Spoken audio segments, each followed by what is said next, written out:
おはようございます。阿部義俊です。ちょっと雑談からカメラに関してここ何ヶ月か新しい何かその機材とかあまり買っていなくて、この間シグマの 90mm の F2.8 を買いましたけど、それ以外にあまり買い物をしていなくて、カメラ熱が冷めたわけではないんですけど、何かちょっと安定してしまっていて、定期的に今その文房具に関する YouTube の動画なんかを作ってますけど、撮影機材としては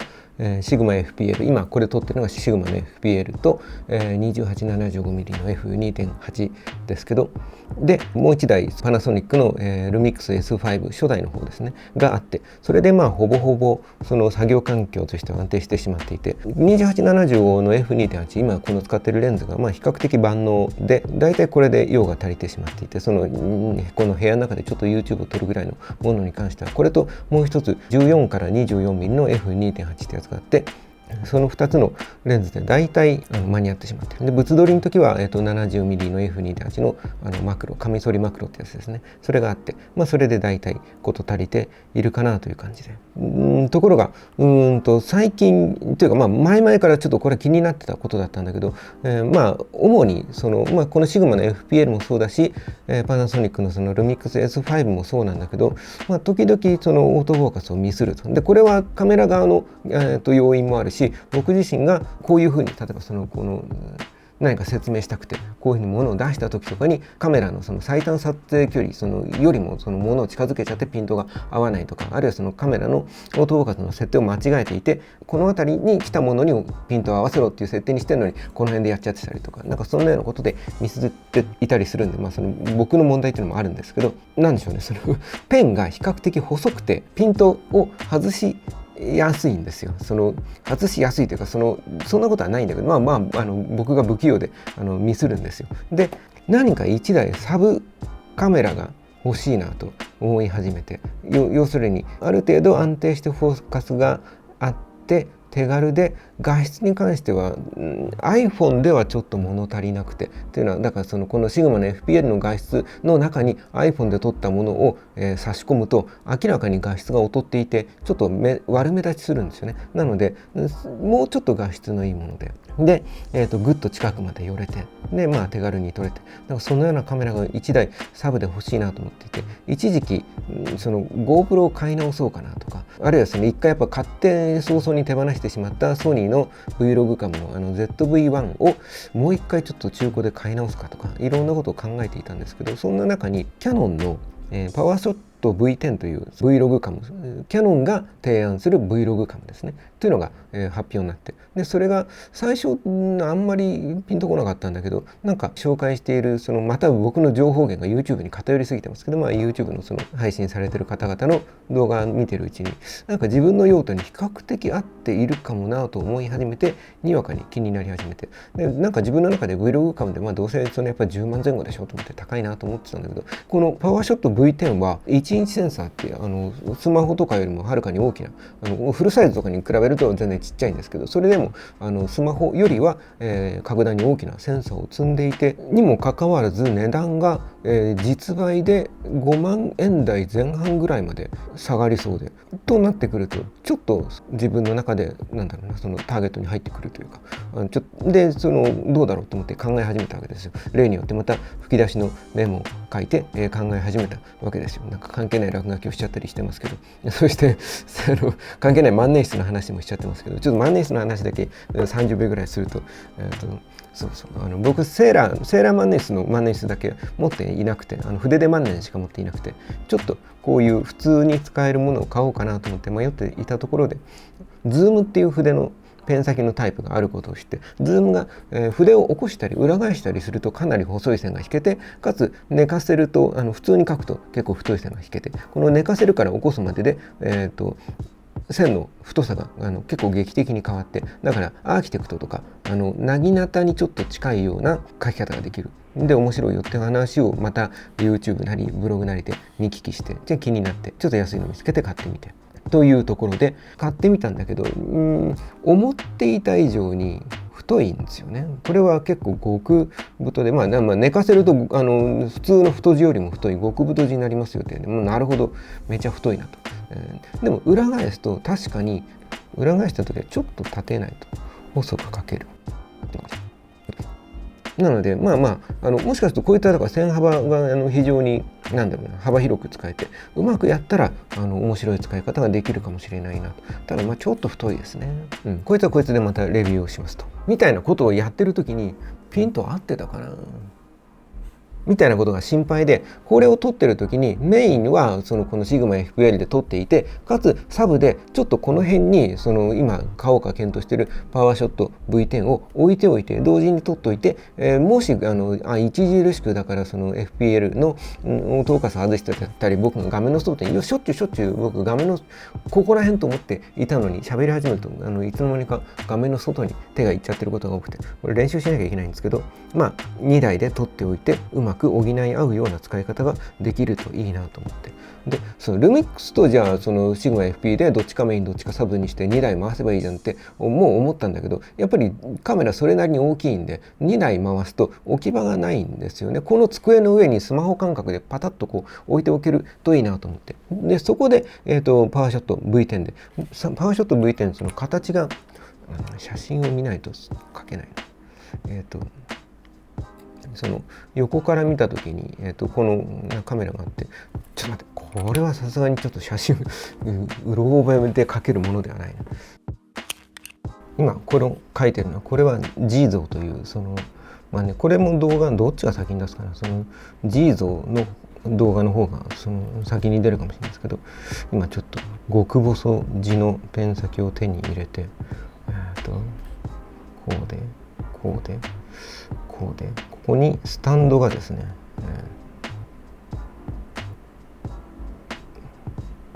どうだろうな、こんなような形になるのかな。でここにもうちょっと大きいか、モニターはもうちょっとレンズがこの大きさに対してでかかったか、このぐらいのバランスかな。こんなようなちょっとこのレンズ周りの線がぐちゃぐちゃになっちゃいましたけど、失礼。まだまだ修行が足らないですね。なんかこんなような形のカメラで、ここにこういう風にスタンドがついていて、なので手軽にポンと置いて、このスタンドをこの前側に回してくれば、こいつを要するに前側に回した時はどうなるんだ、こんなような置き方になるかもしれないですけど、ちょっと前に傾けて、置くこともできるみたいで、ここで何か自分の作業をしていて、それを、サブ的に撮るみたいなことができそうだなと思って。なのでこの、ちょっと形も独特だし、最初はこいつもでもまた手ぶれ補正とかは1インチってセンサーが大きくて情報量が多いんで、 GoPro とかスマートフォンとかよりも手ぶれ補正を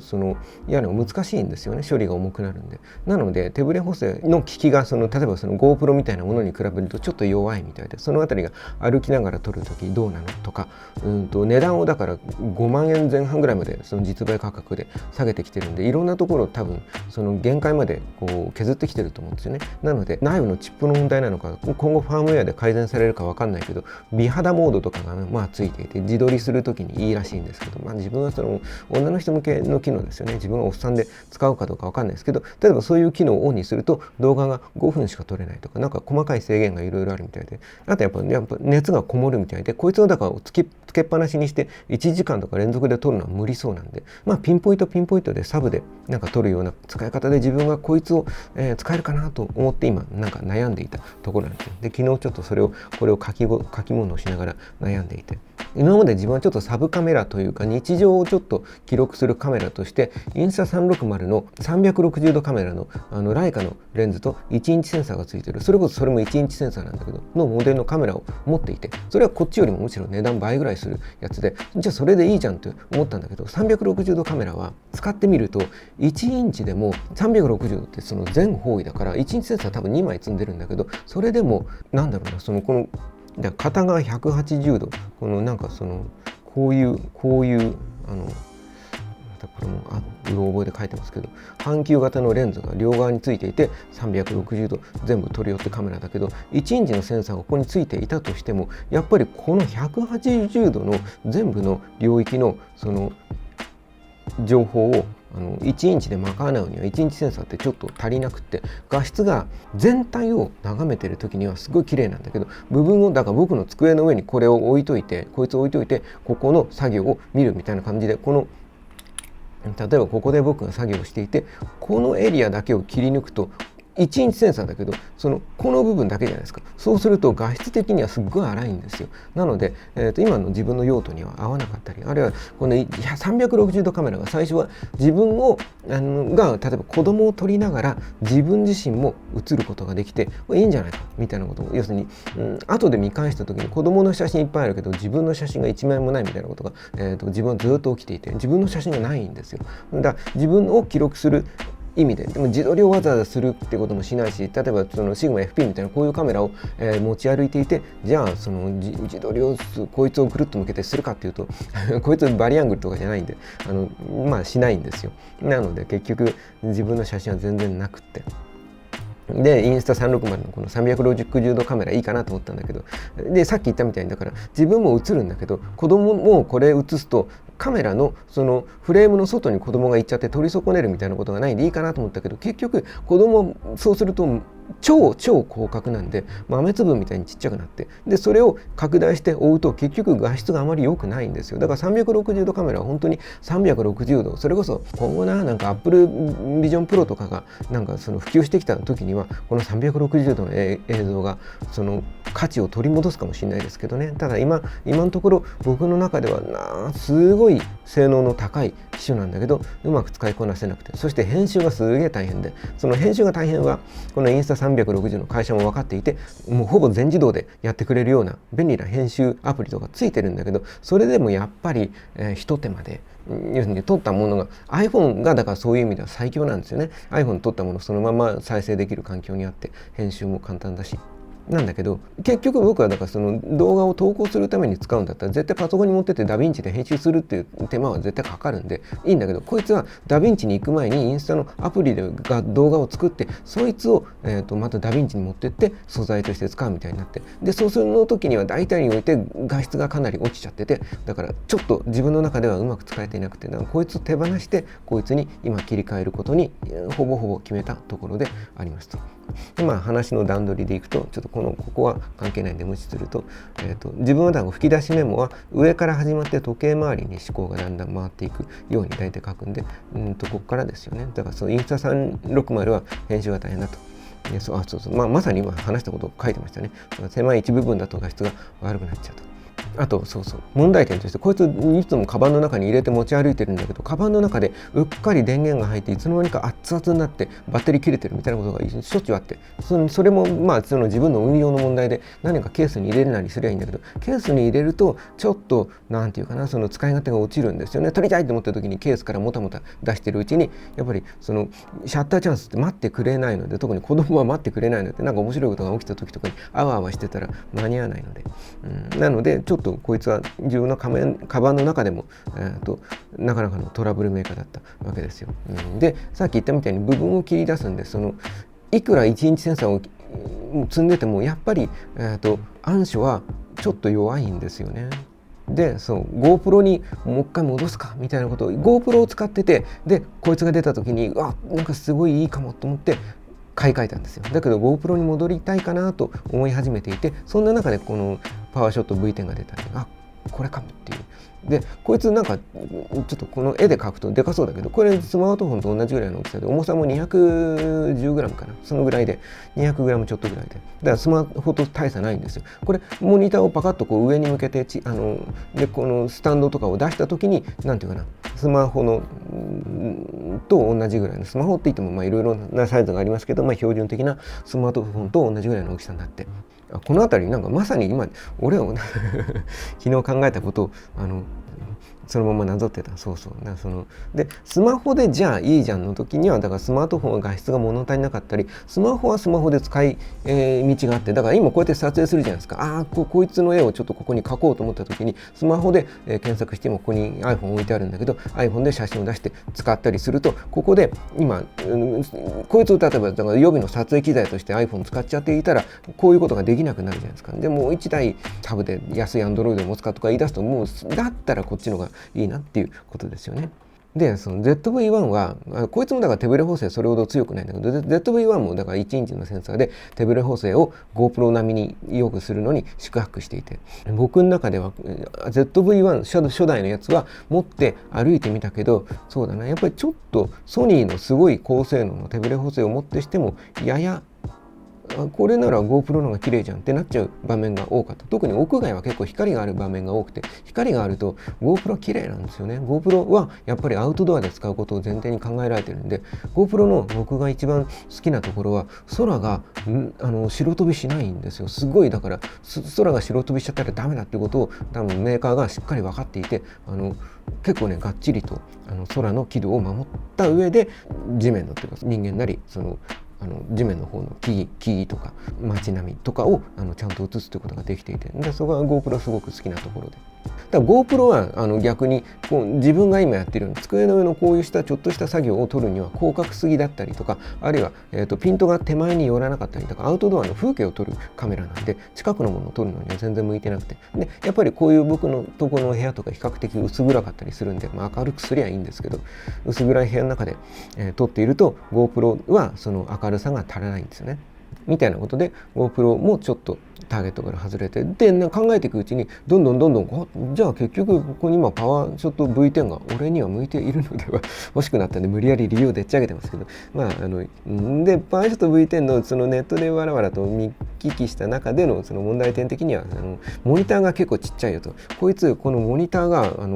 結構なこれがだからスマートフォンの大きさだと、スマートフォンのモニターの画面の半分ぐらいの大きさがありそうに見えるじゃないですか。だけどこいつは後ろから見た時にこういうモニターがつくんだけど、本体の中にこの中にすげえベゼルが広くて、かなり一昔前感覚で、このモニターの大きさは GoPro11 よりもちょっとちっちゃいぐらいなんですよ。確かほぼ同じぐらいだ。あまり大きくはなくて、ただ今自分は思ったのは、多分これを使うとしたら、僕これをもし持ったらちょっと外歩きとかも挑戦しようとか思ったりしているんだけど、その時にはピントはもうこいつに任せて手を出さないので、ここで画面見てピントが合ってるかなみたいなことは多分見ないと思うんですよ。だからタッチパネルで、設定の操作とかをする程度で、多分構図の確認さえできれば問題なくて、だから多分画面の狭さは慣れると思う。で逆に言うとこのインスタ360のこいつは1インチのこの360度カメラのインスタ360はここにちっちゃいモニターがついてるだけで、こいつはこれの半分ぐらいの大きさなんで、そういう意味ではそれでなんとかなってるんで、僕は多分大丈夫だろうと。そうで美肌モードが 4K で5分と、これは多分自撮りをでもね、これを持ったからには自撮りしようと思ってるんで、でも5分しか持たないよと。これは大きなそのマイナスポイントになるかもしれないですね。美肌モードを対応するんであれば。自分はもしかしたら美肌モードとか関係なくてオフにして使って、ダヴィンチの方でちょっと調整をするかもしれないです。でこれが今気になってるポイントで、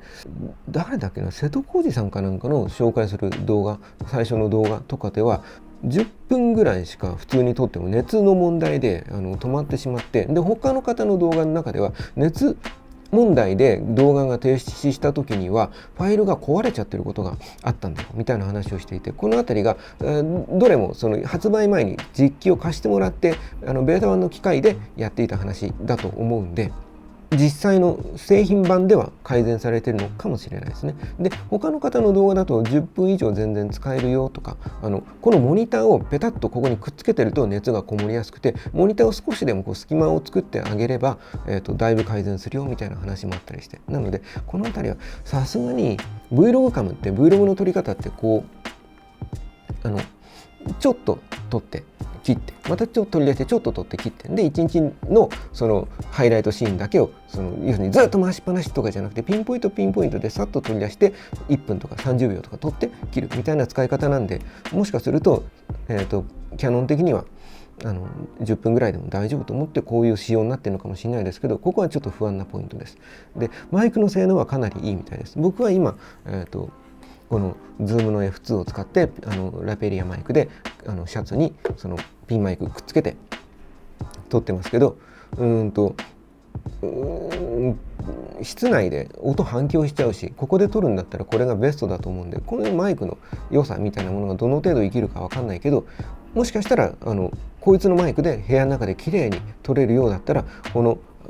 何のかんの言ってこいつが手間だったりとかボタンを押し損なっちゃってたりとか時々あるんで、何かあった時のサブとして保険としてこいつがそこそこの音質で常に音取ってくれてるのはいいかもしれないです。でこいつをこの辺に近くに置いていると、こういうその万年筆の筆記音を拾ってくれていいかもしれないですね。今まではここに、オーディオワウっていう録音機材をちっちゃいやつを置いといて、それで撮ったりしたんだけど、それをやるとカメラの音声素材でこいつオーディオワウでこの ZoomF2 とダヴィンチで編集する時に音のトラックが3つになってスーパーめんどくさいんで、カメラの素材のやつは使わないからだいたい切るんですけど、めんどくさかったんですよ。だからカメラのパワーショット V10 のがそのサブで動画を撮りながら音もそこそこ良くて、さらにこの筆記音を拾ってくれるんだったらすごくいいかなと思います。でスタンドはこれはみんなが絶賛していて、これは非常によくできていると。僕の中ではこの高さだと、例えば手帳に何か書いてるのをこの横でここに置いて撮るんだったらちょっと高さ的に足らなくて、もしかすると何かミニ三脚みたいなのをつけたくなっちゃうかもしれないけど、多分ミニ三脚をつけますみたいなことを始めると作業が煩雑になったり、置き場大丈夫かなこれでみたいなんでちょっとなんか迷ったりしてあれかなと思ってるんで、今ちょっとそこは迷い中で今ふと思ったけど、そうか、ミニ三脚にする必要はなくて、なんかちょっと高さのある箱みたいなものをポンと置いて、その上に置けばちょうどいいかもしれないですね。あるいは今のこのってカメラされて揺れちゃうな、シグマ FPL みたいに真上に近い角度から撮れると、よりベターなんで、もしかするとちょっとミニ三脚なり自撮り棒をそのクランプでこの机の端とかに固定するようなものを使うかもしれないです。でもそれをやり始めるとやっぱりちょっと大掛かりになっていって使わなくなっちゃいそうなんで、極力この本体だけを手軽にポンと置いて使える状態でやっていこうとは思ってます。パースがついちゃってもいいのかもな、俺のデッサンが来るっていうのが目立たなくなるからと、あとは、運用している人で、使っている人がみんな口を揃えて言っていたのは、レンズがなんかちょっと辛い位置に近いらしくて、このレンズの部分を横から見るとこういう風にレンズのパーツがちょっと飛び出してるじゃないですか。このレンズの部分がここが落ちこぼんでるわけじゃなくて、ほぼほぼこのつるっとしてるらしいんですよね。だからここに指触ると自動的につるっていってレンズを触っちゃって、しょっちゅう指紋がついて曇ってるみたいなことがあるみたいです。で、なのでこいつはカバンの中とかに入れるときにやはりなんかケースに入れるか、ここにいずれ出るとは思うけど、レンズをカボッと覆ってくれる、GoPro なんかもそういう運用をしましたけど、あるいはこいつもレンズ、これこそレンズ傷ついちゃったらアウトなんで、これはいつもこの外側にガポッとラバーの大きなかぶせ物して運用していましたけど、そういうものはちょっとここにも必要になるかもしれないです。その程度は全然いいですと。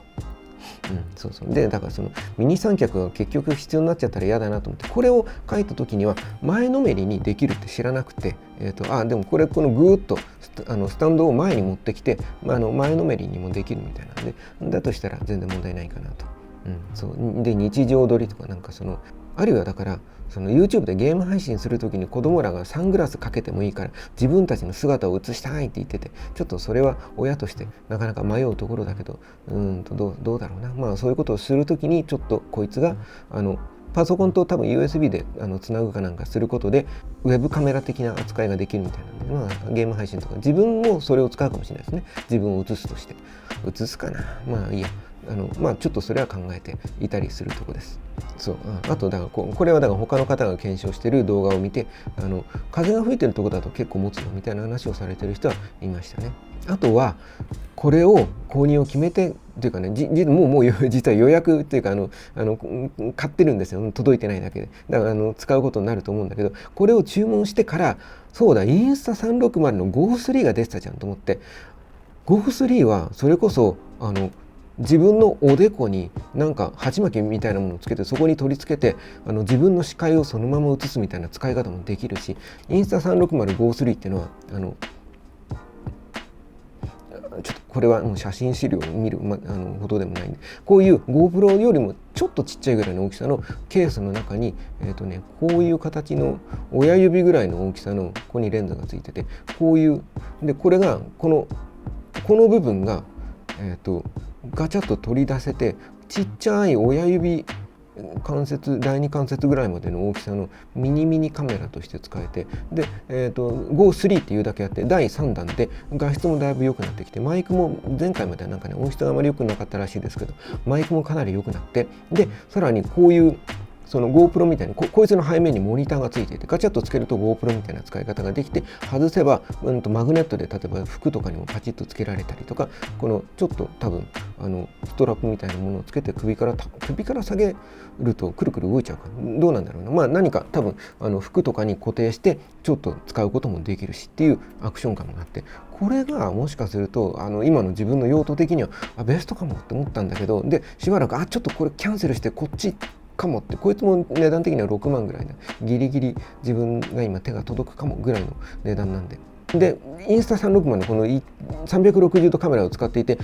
アプリとの完成度とかこのハードウェアとしての完成度がこのメーカーインスタ360に関しては僕はかなり信頼を持っているんで、キャノンもそういう意味ではめちゃくちゃ信頼ありますけどね。なのでこのインスタ 360GO3 はすげえいいかもって思ったんだけど、結局 iPhone の画質でもうやっぱりフルサイズのこの Sigma-FPL とかその Lumix の S5 とかの、動画の中に挟み込むにはちょっと屋外の明るいところの動画は結構多分いけると思うんですよ。だけどこういう暗い室内でちょっと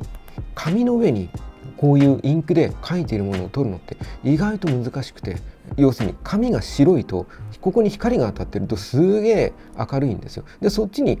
合わせちゃうと黒い部分がすごい黒つぶれするし、逆にこの黒い線が綺麗に見えるようにすると白い部分がめちゃくちゃにポーンと白飛びしたりするんですよ。でこの周りの机の色が濃かったり黒かったりして、そっちになんかこう引っ張られて全体をちょっと明るめに撮ろうとしたりすると本当にポコーンと白飛びして、それこそこの黒いインクで書いた文字も読めないみたいな感じでパッと飛んじゃったりするんで、なかなかに難しかったりするんで、そのあたりがやっぱりフルサイズだとしっかりと撮れるんですよ。これが iPhone とかそれこそこのインスタ360の360度カメラとかうかつにポンと置いとくと、紙の白さに引っ張られて、逆か黒い線を撮ろうとして紙の白さが完全に白飛びして何が何だか結局分かんなくなっちゃうみたいなことがよくあって、